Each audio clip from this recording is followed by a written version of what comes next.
Hey, real quick, please somebody tell me what the combo names are, because there's spinning blades. Spinning blades and swinging blades.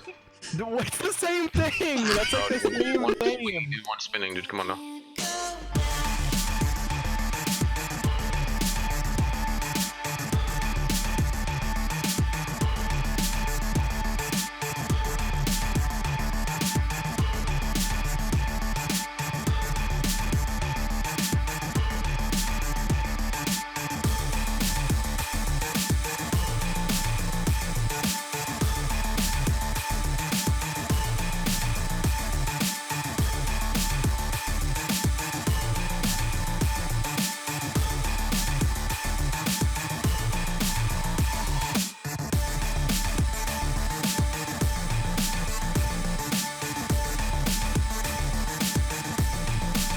So first topic, drop timings, and I think this one is actually one of my favorite drop timings, is just go whenever. Yeah, it's one of those weeks you get to just sprint in willy-nilly and you have your fun. Yeah, it makes a little less annoying when you're having to wait for the drop timing and you're also having to deal with the loading screen forever. Yeah, there's no modifiers that make you wait, and he doesn't idly move like other behemoths. He just sits on the Aether Vent the whole time, so it doesn't matter. You just go in whenever you're ready. Yep, he's just waiting for you to teleport in. Mm-hmm. Builds for the week. We all had slightly different builds. You guys were rocking 6 Berserker, 6 Overpower, 6 Rage, 6 Rage Hunter, 3 Aetheric Attunement, 3 Conduit, 3 Discipline, and 3 Wild Frenzy. Yeah, that's a good one. The difference between your guys's was Derp was running Drask and 30 was running Pangar. I think this is a really good build for the strategy that you guys were doing in the run. I actually really like the Pangar addition just because it makes his downs even longer, but I don't think the Drask is that bad either, especially to get an early shock proc. Yeah, I think the build you just said is the best one for like sub ones or general fast runs, like if you want to get top 100, because you've replaced the Predator with Berserker since you're just going to get the bees on you pretty easily, and you still have good damage with the Rage Hunter. And honestly, Pangar Lantern is probably the play because he moves so much. Yeah, it helps keep him locked down in place a little bit better. The build I was rocking was 6 Aetheric Attunement, 6 Berserker, 6 Overpower, 6 Rage, 6 Rage Hunter, 3 Discipline, and 3 Wild Frenzy.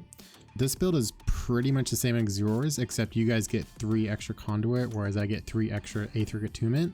I was rocking Embermane's Lantern, so I was just really using that Aetheric Attunement just to span those orbs to get those break parts. Aetheric Attunement is pretty useless, honestly. I think you can just run damage perks, kill the behemoth faster, and you still get plenty Lantern charge, at least with Strikers and Hammer. It's not a problem keeping the Conduit up without it. The balls were great on this one, man. He's taking naps, and I wanted to make sure that he was nice and warm for his sleeping, man. Yeah, I think Drask, Embermane, and Pangar are all super viable this week, though. Nothing really shines above the others. I think it really is up to personal choice, honestly. Whatever you feel best fits your playstyle. There's a lot to do with what your method too, right? Like like in the methods where you just want to lock him down, never let him move. I think Pangar really shines because it helps keep him there longer. Mm-hmm. But if it's more like a brawly type fight, you might want to do like that's where Drask or Ember could be more useful. The top 5 solo build is 6 Conduit, 6 Overpower, 6 Predator, 6 Rage, 3 Aetheric Attunement, 3 Berserker, 3 Discipline, 3 Wild Frenzy, and it is rocking the Pangar Lantern. This build felt really, really good. Like we were talking about, the Predator just provides so much damage, but you gotta avoid the bees, you gotta avoid the vines, you gotta avoid everything. Yeah, you gotta be a little more on top of it. Put on your dancing shoes like he runs. The Kharabak uses to avoid all my claps. Yeah, and throw the hemp around. This build packs in a lot of damage. 3 Berserkers so valuable, 3 Wild Frenzies so valuable, and then 6 Predator for 35% damage all the time. Yeah, there's better builds you can get if you have Rage Hunter, but since I didn't want to include Rage Hunter, that was the best you can get to just lock him down without losing time and him lifting all the way up to Enrage. Yeah, something about this build is the fact that it doesn't have Rage Hunter means that it's actually more valuable to have him not enrage and just keep beating on him and keep him on the ground. Potions for the week, I think, is actually, this is one of the weeks that also a bunch of potions are viable as well. Kharabak has a really high stagger threshold, like probably top 3 out of all the Trials behemoths.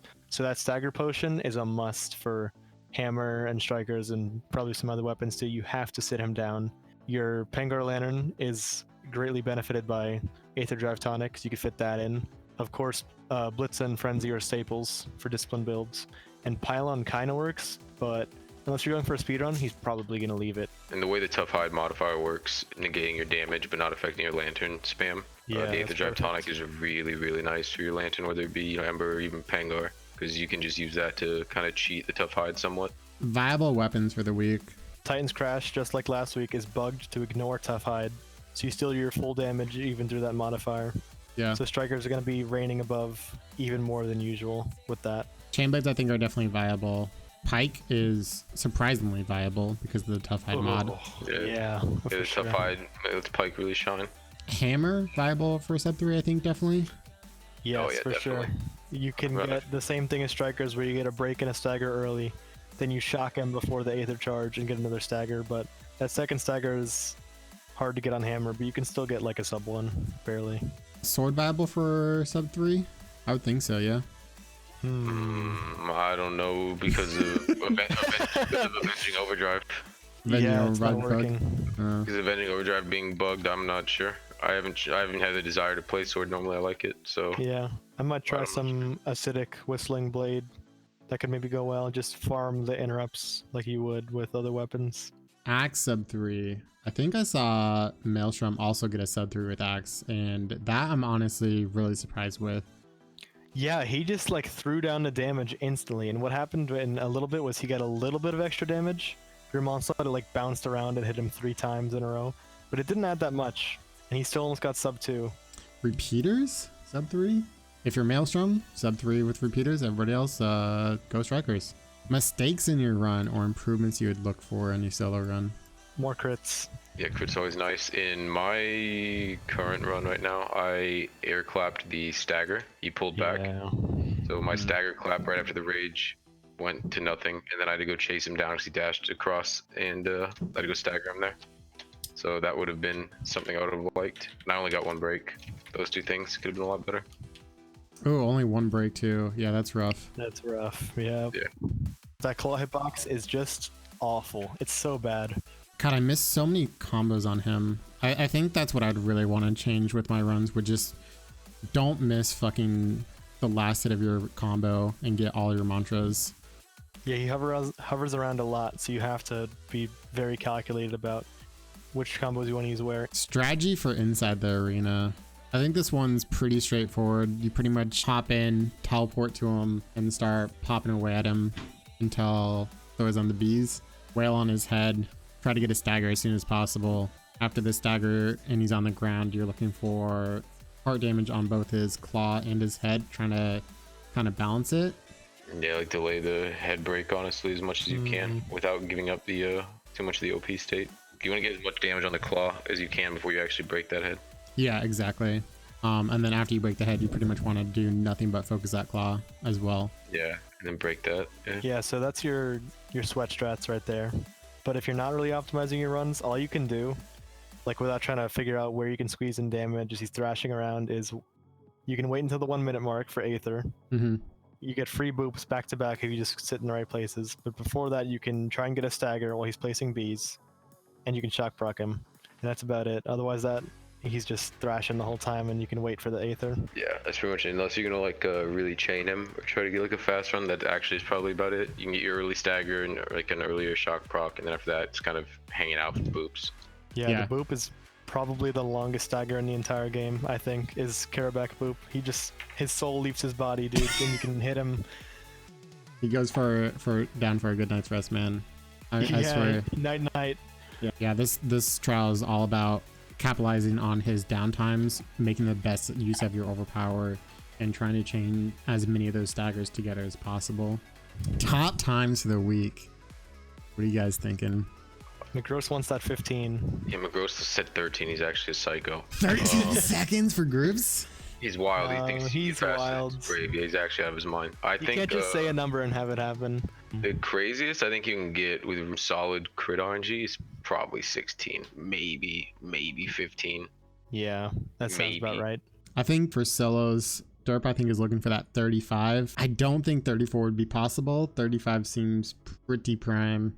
Yeah, I wouldn't have thought sub 40 was possible until I saw Heltrix's 48. I'm like, hey, that's pretty good. Because I was thinking like sub 1, sub 50 would be the best, honestly. Yeah, crits can make a huge difference in trying to get like a sub 40. So 34 maybe if I just crit out of my mind, but that's not really the goal right now. It's just 35. 36, 35 mark is probably a safe spot to guess. What do you think top 5 times is going to be for each board? I think it's already what sub 20 on groups are about to be, so definitely Yeah. that. So probably Maybe like sub 18, 19. yeah, 18 might be the cutoff, possibly 19. I'd agree with that.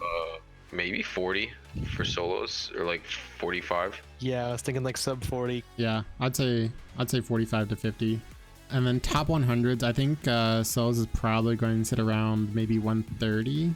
People finishing him right after the first boop, yeah. I think groups is going to be 50 seconds. It's just all sub 1 lately, yeah.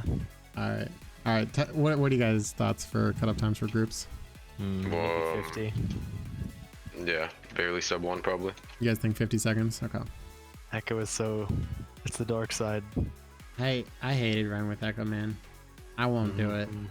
I'm not doing it. I don't I'm not want above to. it, dude. Not above it. 30's over here trying to tempt us over to the dark side, man. Dude, you just said you got super low tanking to hit. I was just thinking about that because then you could die whenever, dude. I was just saying like the possibilities of what Tragic Echo could do. I'm not advocating for it. 30 over here trying to be like, we got cookies, come on over. Use Tragic I'm doing Echo. a pike run right now, dude, and I'm living at 6 health, you know, so. Easy blitz tonic.